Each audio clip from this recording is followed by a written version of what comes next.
香港嘅生活非常繁忙，喺邊度先至可以揾到天主呢？相信呢個係今日好多基督徒所問嘅問題，亦都係我哋時常嘅掙扎。為我自己會用嘅一個靈修方法，就係寫札記，寫靈修札記。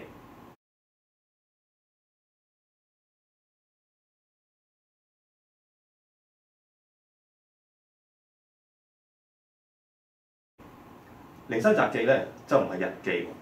唔係淨係純粹咁樣記錄每日發生嘅事，而係通過我哋信仰嘅目光，亦都就係通過天主嘅目光去睇呢啲事情發生嘅深層嘅意義。所以咧可以話寫靈修札記係一個靈修嘅旅程，係一個靈修嘅練習。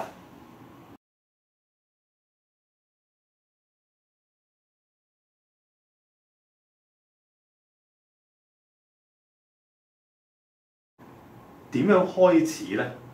點樣開始寫呢？我會建議大家咧用祈禱開始，用祈禱結束。點解呢？因為咧，正如我開頭同大家講，我哋唔係淨係將每一日嘅事發生記低而已。呢個唔係日記，而係通過天主嘅眼光去睇我哋每日嘅生活。於是個祈禱係好緊要。無論我哋做咩祈禱，用咩方式祈禱，祈禱不變嘅就係我哋相信天主喺度。天主聽緊我哋講嘢，所以幾時我哋去祈禱嘅時候咧，就係意識天主嘅臨在因此咧，用祈禱開始，祈禱結束，呢個係必然。然後咧就用呢種坦誠嘅心，天主喺我面前喎，咁我唔需要有啲咩隱瞞係嘛？坦然嘅心寫落嚟，咁樣嘅話咧，肯定咧天主會揸住我哋嘅手寫出咧佢願意我哋寫出嘅嘢，佢願意我哋反省嘅嘢。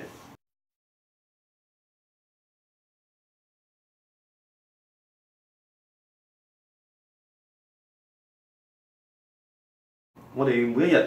係咪都要寫靈修札記先得呢？要點樣安排呢？傳統上咧就係每日都要寫嘅。咁不過我哋要明白啦，喺香港咧非常繁忙我覺得咧，如果一個禮拜我哋有2次3次可以寫到咧，已經非常之好。不過就唔好少過1次喎，一個禮拜最少1次咁然後咧揾個比較安靜嘅地方啦。一般嚟講所以即使咧你喺自己嘅辦公室都可以嘅要寫幾耐咧？呢個亦都係因人而異啦你嗰日時間多咪寫多啲咯或者你到週末咁可以多啲嘅反省係嘛？平時咧寫2句都得嘅喎，一個簡單嘅祈禱向天主講嘅，天主今日咧好忙唔知自己忙咗啲乜嘢而家我寫低嘅時候咧，發現原來你同我同在，我感謝讚美你咁就搞掂咗啦，一句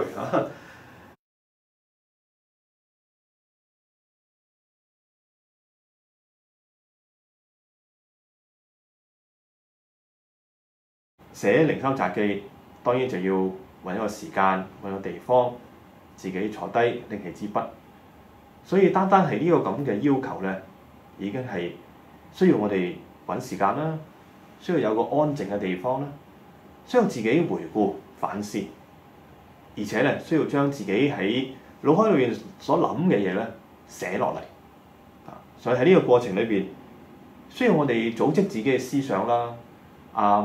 需要安靜落嚟，需要認識自己，而且通過上主佢嘅眼光嚟睇我哋每日發生嘅事。所以只係呢啲嘅要求咧，已經係一個非常之好嘅練習，可以使我哋保存自己嘅一啲善念啦一啲諗到嘅好嘅神聖嘅思想係嘛，唔好將咁容易忘記，即刻將佢寫低，然後咧去抽絲剝繭嘅發現天主自己點樣臨在喺我每日細小嘅生活之中嗰啲事件裏邊咧。如果寫咗一段時間之後覺得合適，亦都可以攞嚟同自己喺一啲小組裏邊啦，或者同自己嘅神師做分享嘅內容。靈修札記就係有呢一種將我哋嘅靈性同埋我哋每一日嘅生活連結起上嚟嘅作用。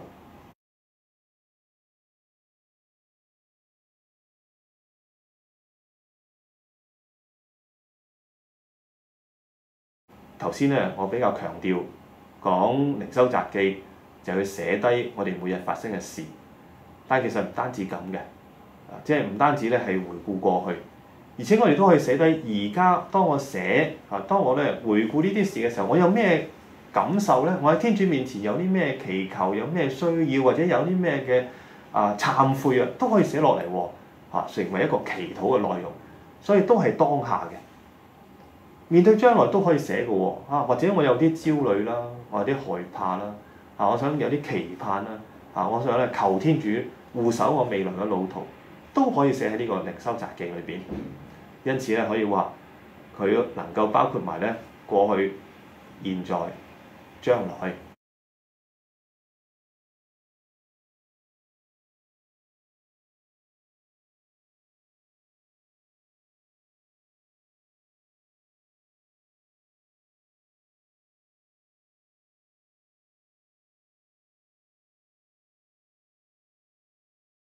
我睇完咗一本嘅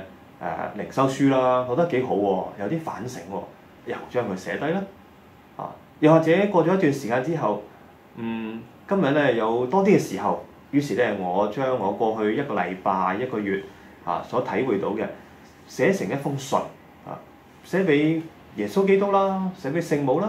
或者一位我好敬仰嘅、好喜歡嘅聖人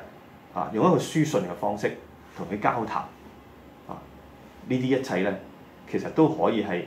靈修札記嘅內容嚟嘅。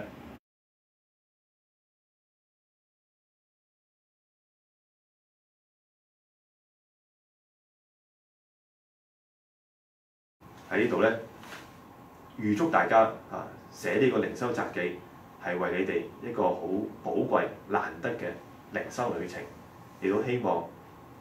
體會到上主嘅臨在你生命當中。並且係同我哋同行喺每一日嘅生活之中，願意我手寫我心，我心歸我主，天主保佑。